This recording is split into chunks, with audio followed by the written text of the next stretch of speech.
The humorist Fran Lebowitz once said in an interview, quote, "People who get married because they are in love make a ridiculous mistake. It makes much more sense to marry your best friend. You like your best friend more than anyone you are ever going to be in love with. You do not choose your best friend because they have a cute nose, but that is all you're doing when you get married. You're saying, I will spend the rest of my life with you because of your lower lip." End quote. It is a puzzle, and the obvious place to look for an answer is the fact that you do not make children with your best friend, but you do with your spouse. Perhaps we care about a few millimeters of flesh here or there because it is a perceptual signal of a deeper trait that cannot be measured directly. How well equipped the person's body is to serve as the other parent of your children. Fitness as a dam or stud is like any other feature of this world. It is not written on a tag, but has to be inferred from appearances, using assumptions about how the world works. Could we really be equipped with an innate eye for beauty? What about the natives in National Geographic who file their teeth, stretch their necks with stacks of rings, burn scars into their cheeks, and put plates in their lips? What about the fat women in the Rubens painting and Twiggy in the 1960s? Do they not show that standards of beauty are arbitrary and vary capriciously? They do not. Who says that everything people do to their bodies is an attempt to look sexy? That is the tacit assumption behind the National Geographic argument. But it is obviously false. People decorate their bodies for many reasons: to look rich, to look well connected, to look tough, to look a certain way, to earn membership in an elite group by enduring a painful initiation. Sexual attractiveness is different. People outside a culture usually agree with the people inside about who is beautiful and who is not, and people everywhere want good-looking partners. Even 3-month-old infants prefer to look at a pretty face. So what goes into sexiness? Both sexes want a spouse who has developed normally and is free of infection. Not only is a healthy spouse vigorous, non-contagious, and more fertile and breedable, but the spouse's hereditary resistance to the local parasites will be passed on to the children. We have not evolved stethoscopes and tongue depressors, but an eye for beauty does some of the same things. Symmetry, an absence of deformities, cleanliness, unblemished skin, clear eyes, and intact teeth are attractive in all cultures. Orthodontists have found that a good-looking face has teeth and jaws in the optimal alignment for chewing. Luxuriant hair is always pleasing, possibly because it shows not only current health, but a record of health in the years before. Malnutrition and disease weaken the hair as it grows from the scalp, leaving a fragile spot in the shaft. Long hair implies a long history of good health. A subtler sign of good genes is being average. Not average in attractiveness, of course, but average in the size and shape of every part of the face. The average measurement of a trait in a local population is a good estimate of the optimal design favored by natural selection. If people form a composite of the opposite sex faces around them, they would have an ideal of the fittest male or fittest mate, or it could be male or female, against which any candidate could be matched. The exact facial geometry of the local race or ethnic group would not need to be built in. In fact, composite faces, whether formed by superimposing negatives in an enlarger or by sophisticated computer graphics algorithms, are prettier or handsomer than the individual faces that went into them. Average faces are a good start, but some faces are even more attractive than the average face. When boys reach puberty, testosterone builds up the bone in their jaws, brows, and nasal region. Girls and their faces grow more evenly. The difference in three-dimensional geometry allows us to tell a man's head from a woman's, even when they are both bald and shaved.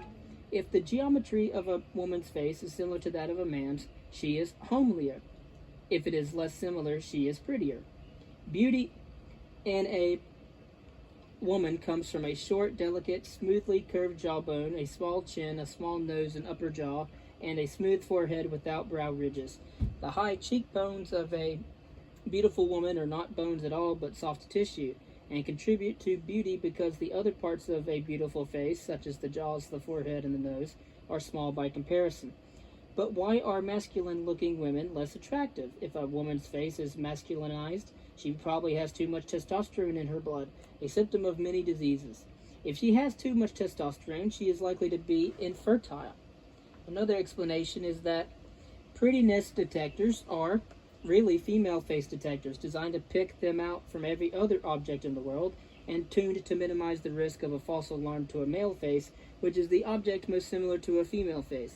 The more unmanly the face, the louder the detector beeps. Similar engineering could explain why men with unfeminine faces are more handsome. A man with a large, angular jaw is a strong chin and a prominent forehead and brow is undoubtedly an adult male with normal male hormones. By the callous reckoning of natural selection, young women who have not yet had children are the best wives because they have the longest reproductive career ahead of them and have no children from another man tagging along. Signs of youth and signs of never having been pregnant should make a woman prettier. Teenage women have larger eyes, fuller and redder lips, smoother, moister, and tighter skin, and firmer breasts, all along recognized as ingredients of pulchritude.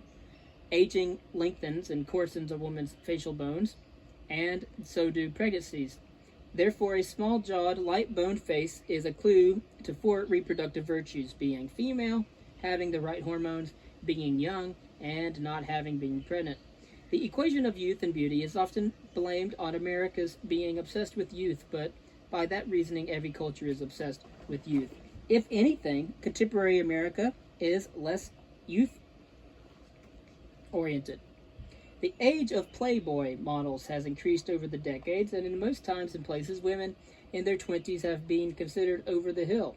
Men's looks don't decline as quickly when they age, not because of a double standard in our society, but because men's fertility does not decline as quickly when they age. At puberty, a girl's hips become wider because her pelvis grows and because fat is deposited on her hips, a reserve of calories available to supply the body during pregnancy. The ratio of waist size to hip size decreases in most fertile women to between 0.67 and 0.80, whereas the ratio for most men, children, and postmenopausal women is between 0.80 and 0.95.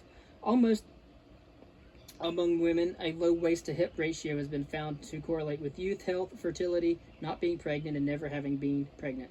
The psychologist Devendra Singh has shown photographs and computer-generated pictures of female bodies of different sizes and shapes to hundreds of people of various ages, sexes, and cultures. Everyone finds a ratio of 0.70 or lower the most attractive. The ratio captures the old idea of the hourglass figure, the wasp waist, and the 36-24-36 ideal measurements. Singh also measured the ratio in Playboy centerfolds and winners of beauty contests over second decades. Their weight has gone down, but their waist-to-hip ratio has stayed the same. Even most of the Upper Paleolithic Venus figurines, carved tens of thousands of years ago, have the right proportions. The geometry of beauty once was an indicator of youth, health, and non-pregnancy, but it no longer has to be. Women today have fewer babies, have them later, are less exposed to the elements, and are better nourished and less disease-ridden than their ancestors. They can look like an ancestral teenager well into middle age. Women also have a technology to stimulate and exaggerate the clues to youth, femaleness, and health, such as eye makeup to enlarge the eyes, lipstick, eyebrow plucking to reduce the appearance of masculine brow ridge, makeup to exploit the shape-form shading mechanism, products that increase the luster, thickness, and color of hair, bras and clothing that stimulate young breasts, and hundreds of potions alleged to keep the skin looking young. Dieting and exercise can keep the waist thinner and the waist-to-hip ratio lower, and an illusion can be engineered with corsets, hoops, bustles, girdles, tapering, and wide belts. Women's fashion has never embraced bulky cummerbunds. Outside the scientific literature, more has been written about women's weight than any other aspect of beauty. In the West, women in pictures have weighed less and less over the past decades. That has been taken as evidence for the arbitrariness of beauty and for the oppression of women who are expected to conform to these standards no matter how unreasonable. Slender models are commonly blamed for anorexia nervosa in teenage girls, and a recent book was called Fat is a Feminist Issue. But weight may be the least important part of beauty. Singh found that very fat women and very thin women are judged less attractive, and in fact they are less fertile. But there is a range of weights considered attractive, and shape, waist to hip ratio, is more important than size. The hoopla about thinness applies more to women who pose for other women than to women who pose for men. Weight is a factor mostly in the competition among women for status in an age in which wealthy women are more likely to be slender than poor ones, a reversal of the usual relation. Still, the women posing for both sexes today are slimmer today than their historical counterparts, and it may be for reasons other than just change in status. My own conjecture is that today's slender centerfolds and supermodels would not have had trouble finding a date at any time in history, because they are not like the skinny women exuded in the centuries past. Body parts do not vary independently. Tall men tend to have big feet. People with thick waists tend to have double chins, so on and so forth. Undernourished women may tend to have more masculine bodies, and well-nourished ones more feminine bodies. So, historically attractive women may have tended to be heavier. Neither kind of woman has the most beautiful shape conceivable, say, because real bodies did not evolve as cartoon sex slurs. They are compromises among the demands of attractiveness, running, lifting, childbearing, nursing, and surviving famines. Perhaps modern technology has fabricated a sex slur, not with a cartoonist brush, but with artificial selection. In a world of 5 billion people, there are bound to be women with wide feet and small heads, men with big ears and scrawny necks, and any other combination of body parts you want to specify. There may be a few thousand women with freakish combinations of small waists, flat abdomens, large firm breasts, and curved but medium-sized hips, optical illusions that send the needles of people's fertility and childlessness gauges into the red. When word gets around that they can parlay their freaky bodies into fame and fortune, they come out of the woodwork and enhance their gifts with makeup, exercise, and glamour photography. The bodies in the beer commercials may be unlike anything seen in history. Beauty is not, as some feminists have claimed, a conspiracy by men to objectify and oppress women. The really sexist societies drape women from head to foot and cover their bodies.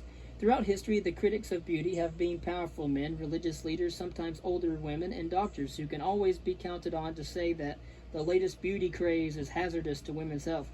The enthusiasts are women themselves.